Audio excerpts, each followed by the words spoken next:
Star plus पे telecast होने वाले शो चंद्रनंदिनी के बीते एपिसोड में एक लंबे समय से चल रहे ड्रामे का अंत हो गया, यानी कि महापद्मानंद का अंत हो गया।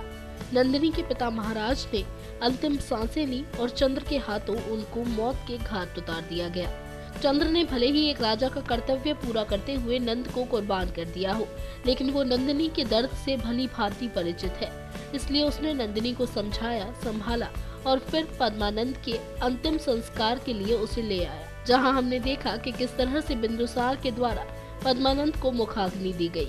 इसके बाद शो में दिखाया गया 3 महीने का लीप और फिर हमने देखा कि कैसे सब कुछ नॉर्मल हो चुका है, किस तरह से नंदिनी अब भी चंद्र के साथ मित्र बनकर काफी अच्छे से रह रही है और हेलेना उसी तरह से चंद्र नंदिनी के पीछे लगी हुई है।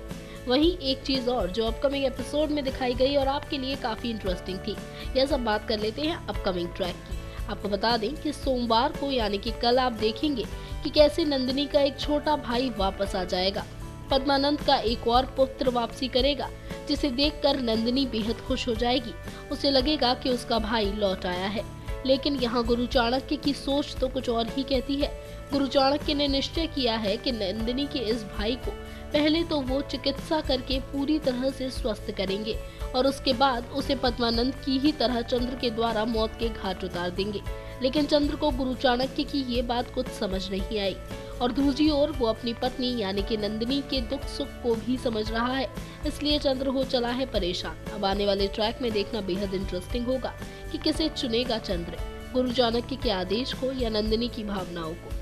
सब्सक्राइब करें top news just for you, because subscription के बाद हम आपको देंगे इम्पोर्टेंट खबर आपके फेवरेट शो से रिलेटेड। इसके साथ ही हमारे 1 लाख सब्सक्राइबर्स का बहुत बहुत शुक्रिया, जिन्होंने आज हमारे चैनल को इस मुकाम पे पहुंचाया। टॉप न्यूज की रिपोर्ट।